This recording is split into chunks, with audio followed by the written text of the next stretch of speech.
Hello and welcome to Sean White's Solar and Energy Storage Podcast. In this podcast, we're going to talk about different battery chemistries for lithium-ion batteries mostly, because lithium-ion batteries are the way to go. And we're not talking about lithium batteries, like as in lithium metal anode. We're talking about lithium-ion batteries. And so it's not solid lithium metal. This is your typical battery that you're seeing in electric vehicles, electronics, all kinds of stuff. Just one thing about lithium metal batteries, and the reason that we don't oftentimes see them, is they're not very good at being rechargeable these days. You can recharge them, but they can get these things called dendrites. Dendrites are something that you sometimes talk about if you were a brain surgeon. They're how your nerves talk to each other. And just to get the picture of that, there's all these fingers going out. And when the fingers or the dendrites come out with a lithium metal anode battery, after you charge it and discharge it a bunch of times, it can short out. And a short with a battery is not a good thing. Those dendrites will just go across from the anode to the cathode, or you could say from the cathode to the anode, same difference. They make a connection there and they short out. And shorting out a battery could cause what we call a thermal event, which is a nice name for a fire. And we don't want to have that happening. You do see lithium metal batteries, though, a lot of times when you have, say, a Rolex or something like that, a non-rechargeable watch, a battery that you would change out rather than put in a new battery, because the types of lithium metal batteries that are not rechargeable, they're better. They last longer until you have to charge them, which you don't charge them and you just throw them away. However, there are people working on better technologies for lithium metal batteries. And once they figure that out and make it reliable and safe, then we can put them in our cars and our electronics, and maybe they will go twice as far and last twice as long. And so as we're talking about these lithium-ion chemistries, we're going to compare them to different chemistries, such as lead acid. And so lead acid batteries, they've been around for a long time. You know about them in your cars. A lot of times, those were the car batteries for those kinds of cars that drive with gasoline. That's right, explosions many times a second, exploding things going on with lots of moving parts and heat to move around. Yep, gasoline can hold a lot more energy than a battery, but the problem with that energy too is it's not very usable. Most of the energy that goes into our internal combustion engine turns into heat. And we have to have these fancy systems with radiators and exhaust pipes and catalytic converters that people like to rip off, which is part of our exhaust system. And you can feel those exhaust pipes. They're really hot. The engines are really hot. And so most of the energy coming from the gasoline turns into heat. That's not very efficient. And most of the energy when you have an electric vehicle does not turn into heat. That turns into energy that moves you forward. So even if we could get half of the energy per weight, we call that specific energy, not energy density. If we could get half of the specific energy for our lithium-ion batteries than we get for gasoline, then we're doing a lot better and we can go a lot farther, because most of that energy in the gasoline just gets blown away down the freeway and turns into heat. Yes, you are leaving a trail of heat when you're driving an internal combustion engine, and those cars use lead acid batteries to turn over the engine. Another thing that's kind of interesting, though, is most electric vehicles also have a lead acid battery in there. We call that the auxiliary battery, and it's not a starting battery like your typical internal combustion engine car. It is a battery for your auxiliary systems, and so your radio, your alarm system, things like that. You don't want to leave that big, huge, expensive battery on while you're sleeping, while you're not driving your car. You just want to use that deep cycle lead acid battery that's a lot smaller, and then you can top it off with your big battery when it needs to be topped off. So I am doing this recording right now, recording this podcast from Sydney, Australia, and my electric vehicle, which is a 2015 Model S, is plugged in at the San Francisco International Airport. And so my big battery is probably done being charged, and it's just sitting there, and it has that lead acid battery in there that's keeping it going, so I could get on my app and see what's going on with the car and all those 12-volt nominal systems. Yes, we call it nominal because it works at different voltages, and 12 volts is within the range. It's kind of on the low side of the range of a lead acid battery. A lot of times your lead acid battery is working at over 14 volts. In fact, if you fly small airplanes, they don't call it a 12-volt radio. They call it a 14-volt radio because when you're flying, your alternator is topping that battery off, and it's topping it off around 14 volts, a lot closer to 14 than 12. So lithium versus lead acid, besides weighing a lot less, that's called specific energy, not energy density, which is energy per volume, that lead is toxic, but we do have very good recycling programs that work with lead acid batteries. And lithium-ion batteries have just gone down so much in price that they are putting these lead acid batteries out of business. In fact, some of the newer electric vehicles have even got rid of the 12-volt lead acid auxiliary battery. So we were talking about toxicity with lead acid batteries. And you know what? Lithium is actually a medicine. Yeah, there's people here listening to this podcast right now that took their lithium this morning. So some of the terms that we're going to go over while we're talking about these batteries here are lithium, of course, and that is the third element. After the Big Bang, first there was hydrogen, then there was helium, and then there was lithium. On the third day, there was lithium. I don't think they knew what a day was back then. And so another thing that we're going to talk a little bit about is carbon. And so carbon is what organic chemistry is made out of. Like carbon dioxide has carbon in it. Carbon makes our DNA. Carbon makes human life possible. Any kind of life on this planet is carbon-based. And that's because carbon works pretty good because 4 out of 8 electrons in the outer shell are filled, and then the other 4 need to combine with something else. And just happens to be that silicon, which is what we make solar out of, has 4 out of 8 electrons and the next outer shell full. So there's a lot of similarities there. If you watch that movie, The Terminator, you will see that we will be evolving from carbon to silicon. Ha ha ha. Just scaring you. So another thing that we're going to talk about here is iron. And iron is super abundant. We know that from steel and everything. And the core of the earth, there's an inner core and an outer core. That core of the earth is pretty much mostly iron. We have solid iron because of intense pressure is the inner core, and the outer core is liquid iron, molten iron. And as that spins, that makes the magnetic field that protects us from cosmic rays that makes life possible. So we are never going to run out of iron. There's plenty of iron. There's a lot of lithium too. We're not going to run out of lithium either, but especially iron. And the next thing that we're going to talk about is cobalt. And cobalt is used for a lot of our batteries, especially the batteries in cars that want to go a long distance, because the batteries with cobalt in them, which we're going to be talking about, work better than the lithium-ion batteries with iron in them. So stay tuned for that. Another thing that we see in some of these cobalt batteries is aluminum. And aluminum and manganese are pretty easy to get, especially aluminum. So let's start diving into these things.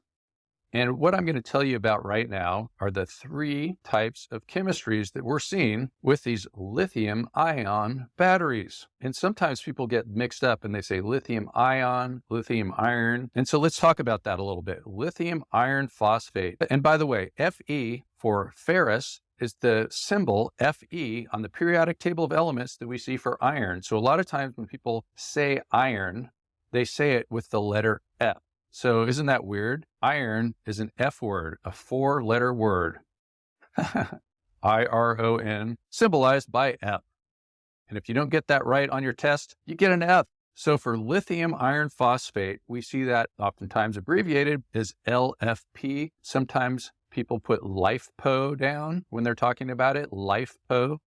But a lot of times the way I see it is LFP, and that's lithium iron phosphate. And it has a little bit less specific energy and a little bit less energy density than the other types. And so the other types are NMC, and that stands for lithium, nickel, manganese, cobalt, oxide. And sometimes you'll see it as NCM instead of NMC. It's the same thing. And I'm just going to say it one more time. Lithium, nickel, manganese, cobalt, oxide. Woo! And my car, which is an older Tesla, uses the NCA chemistry. And that stands for lithium, nickel, cobalt, aluminum oxide. We'll say that one more time. NCA stands for lithium, nickel, cobalt, aluminum oxide. And so what we're talking about with these three different types of chemistries, LFP, NMC, and NCA, those are all lithium-ion chemistries. And that means it has a lithium metal oxide cathode and a graphite anode. And a lot of times that graphite anode has some silicon in it because it makes it work a little bit better. But if we made it pure silicon, it's hard to control because it expands and contracts and it doesn't work so well, but people are working on that technology. There's also some other types of batteries that aren't as common, such as LCO, that's lithium cobalt oxide, LMO, lithium manganese oxide, and LTO, lithium titanate. And of course, we said before, there's a primary type of battery. Primary means not rechargeable, which is the lithium metal anode. And it actually is rechargeable, but it just is not safe to recharge a lot. There are some companies that are even doing it, but it's just really rare. And we're going to probably see some more of that as technology gets better and people have to figure out how to make things safer. One thing I want to just kind of mention here too is that you're going to read news articles all the time, and they're going to tell you about some new exciting thing that's going to revolutionize the industry. Just don't expect it to happen quickly. The way that we see things happen with solar and with energy storage is gradual increases over time. Somebody figures something out, there might be some potential 20 years down the road, but we're going to get there in steps. It's not going to be some overnight thing. And so I'm going to talk a little bit about these different chemistries that we have, the LFP, the NMC, and the NCA. And the LFP has less energy density and less specific energy than NMC and NCA. And with NMC and NCA, the C is for cobalt, and the LFP is cobalt free. And a lot of people are trying to get away from cobalt. We're going to talk more about that in a little bit. And that's because cobalt is made with bad labor practices, and it's kind of hard to find, and most of it's in one country, Congo. Speaking of the letter C. And so when we're talking about stationary energy storage systems, that's energy storage systems that are not in vehicles, I am seeing a lot of people go in for LFP lately. And another truth to all this, though, is that most lithium-ion batteries are made for electric vehicles. And so they mass produce it for electric vehicles, and it's really easy to just make a little bit extra for these stationary energy storage products. And so that's why a lot of people have been shying away from LFP, that's lithium iron phosphate. However, as more and more batteries are getting made for all kinds of applications, we're seeing lithium iron phosphate growing, especially since the controversies that we're seeing with cobalt. And as they're getting better at making these lithium ion batteries, the efficiency of the lithium iron phosphate is catching up with the way that the NMC and the NCA batteries used to be some years ago. And this has been around for a long time. My electric vehicle is already 8 years old. That's pretty old for an electric vehicle. I'm sure there's hundreds of times more electric vehicles in the world than there were when my car was made. Hundreds of times. Now it's more common to see electric vehicles with lithium iron phosphate batteries. Even Tesla is doing that with their Model 3s that are not the long-range version. I know because I have driven one. One of the things that's kind of interesting about that is when you buy the car, it's hard to even tell what kind of battery it has unless you go out there and read some newspaper articles, because it doesn't say it on the car. One of the ways that I could tell that it was the lithium iron phosphate type of battery is in the instructions, it told you to charge it all the way, 100% full charge. And you don't do that with the types of batteries that have cobalt in them.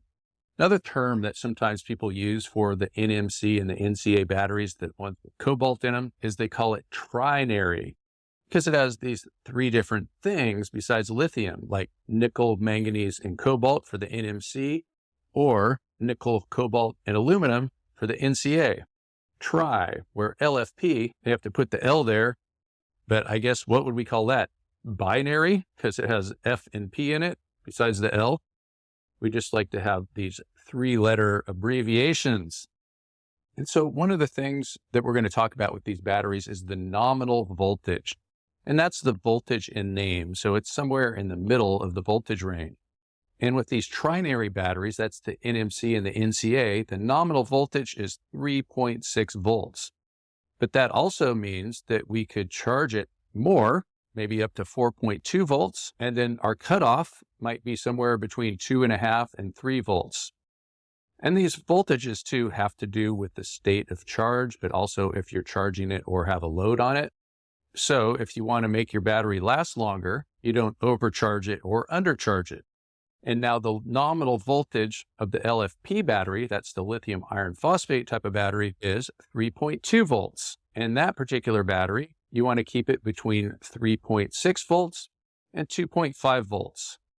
But a lot of that stuff is just going to be programmed by your battery management system, so you don't have to worry about that stuff. But it's good to know the nominal voltages. And so once again, the NCA and the NMC battery, which have higher specific energy, that's energy per weight, have a nominal voltage of 3.6 volts. And the LFP battery, that's lithium iron phosphate, has a nominal voltage of 3.2 volts. That's a good thing to remember. Lithium iron phosphate is also known as being a little bit more heavy duty, a little bit less temperamental, more resistant to overcharging and things like that. However, all of these lithium-ion batteries have to have a BMS, and that stands for Battery Management System. And so there's going to be temperature sensors to make sure that battery is not too hot, sensors for current, sensors for voltage, just to make sure that nothing gets out of the range. It's a protective device, and it will shut things off if there's a problem. That's the BMS, the Battery Management System. And I know we've talked about it in different podcasts, but I'm just going to kind of mention it again. In the US, you have to have a UL listed energy storage system for most applications, and that is UL 9540. And then there's also something called fire testing, where they intentionally disable the battery management system and make it catch on fire on purpose, and that is called UL 9540A. So you add an A to the end of that A, or whoops, I'm in Australia, so I shouldn't say A, eh? I should say good day, eh? And then one more thing about these lithium-ion batteries is you or we are not supposed to charge them below freezing. And so that's 0 degrees Celsius, 32 Fahrenheit. And there's some of them where they have heaters in them. In fact, many of them, there's heating and cooling systems with the batteries to keep the temperature just right. But when the battery cell itself is below freezing, you can't charge it, but typically you could discharge it down to 20 below 0 Celsius, which is 4 below 0 Fahrenheit. And so lithium-ion batteries are super efficient. So you can get up there above 95% efficient. And if you're a lead acid battery guy, you're lucky to get 70% efficient. And so since we're talking about chemistries of batteries, mostly lithium-ion, but let's just talk about something else that's kind of neat. It's called the nickel-iron battery. And that's something that our buddy Thomas Edison was into. And the cool thing about this battery is it is super heavy duty. Apparently, you can find one of these batteries in a junkyard that's 10, 20 years old, sitting out there, hasn't seen a charge in decades. Take it home, charge it up, and it works. And so if you're a prepper, definitely go for nickel-iron. But it's really expensive, it's heavy, and it doesn't have the efficiency of a lithium-ion battery as far as round-trip efficiency goes. But for preppers, this is your battery. And so I'm just going to name off some of the countries where lithium is mined, where they get lithium. And so 2021 numbers are Australia, 52% of lithium, Chile, 25% of lithium, China, 13%, Argentina, 6%, Brazil, 1%, and then other countries at 1% are Zimbabwe, Portugal, the United States, and the rest of the world, not much at all. One of the things about lithium-ion batteries is the industry is growing so fast, and it takes sometimes a year to get the data, sometimes more. So we don't always have the super up-to-date data. So just always keep that in mind when you're looking at the data, that the industry is growing like crazy, and you can't just go out there and get today's data. And I do have data for 2022. Right now it's 2023, and the countries that are first, second, and third place. And I don't have the percentages. I'm just going to go from first place down to the end. And so we start off with Australia, Chile, China, Argentina, the United States, Brazil, Zimbabwe, Portugal, Bolivia, Canada, and Namibia. So just to kind of give you an idea of how much is out there, and these numbers are in tons. So in 2022, the whole world mined 130,000 tons. And right now, the world reserves should be at about 26 million tons. So we have 130,000 tons in a year and 26 million total in the world. Then we can start finding more lithium, and there is lithium in seawater. Perhaps most of it is there. We just have to figure out how to get it out.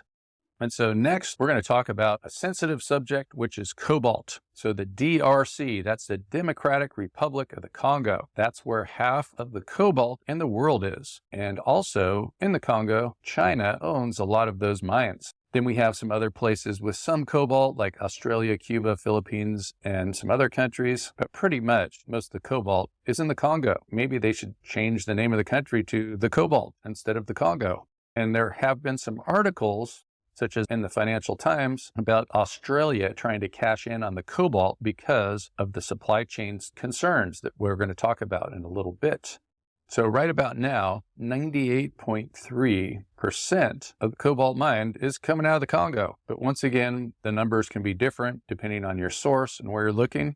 And so the problem with cobalt, as I said before, is the labor practices, especially child labor. So there's children in the Congo where there's a lot of people hungry too, and their only way to eat is by mining cobalt. And so there's a lot of different pictures that you can see in the news of these kids banging on rocks, the hammer, getting all muddy, mining cobalt. And so that is a terrible thing. But also starvation is a terrible thing too. You can read about it too in Amnesty International about the human rights abuses in the Congo for cobalt. And so there's the big cobalt mines where they say that they're not using child labor, but there's a lot of cobalt that is mined informally. And so they're just little small mines where people are just banging on rocks with hammers and stuff like that, digging into the earth. And another way to help out is through UNICEF, unicef.org/DR Congo. That's Democratic Republic of Congo /EN. So unicef.org/DR Congo/EN.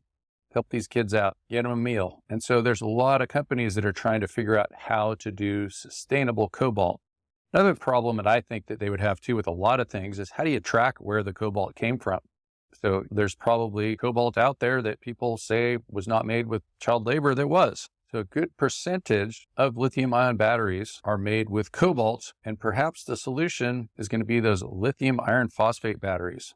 So another thing that we talked about that's in the NMC, the M is for the manganese. And there's lots of manganese. It's abundant in Earth's crust. It's actually an essential element for humans. Like we have to have it to be alive, and there's just no manganese problem.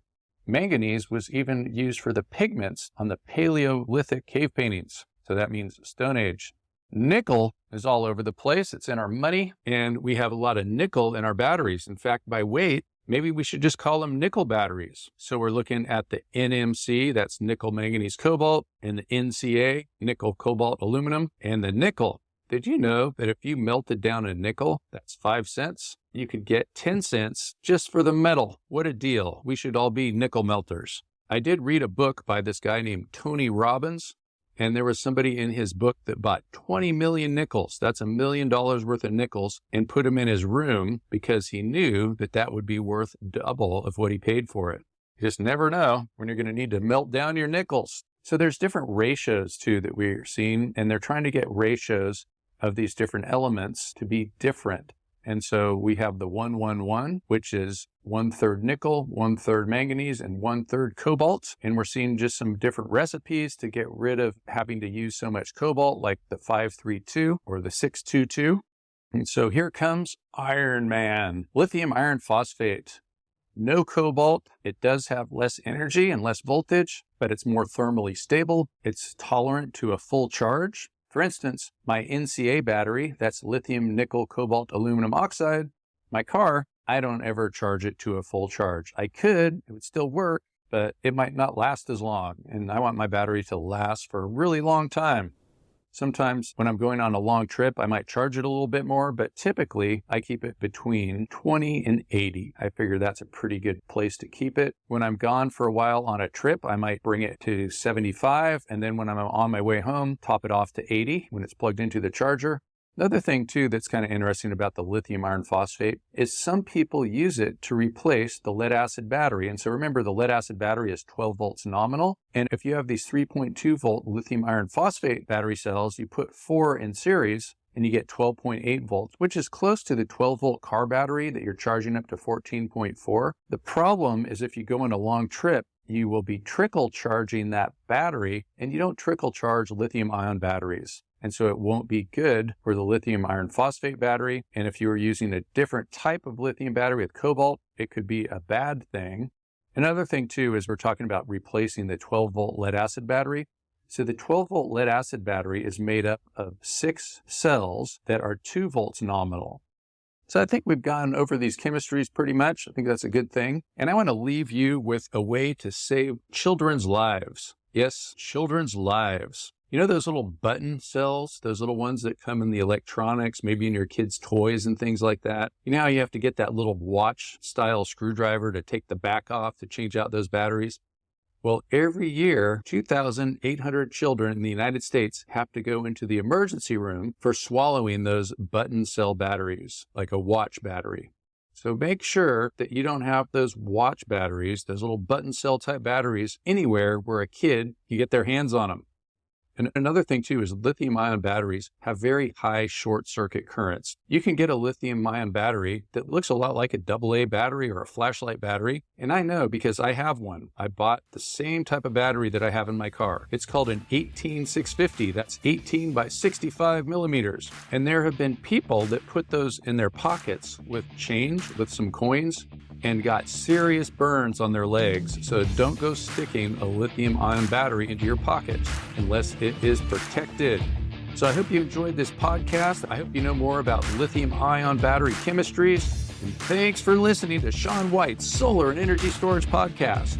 To learn more, go to Solar, S-E-A-N, that's SolarSean.com, and you can find out more about everything to do with energy storage systems, with solar systems. You can take my heat spring classes, you can get NABCEP certified, or you can hire me to come to your continent to train you.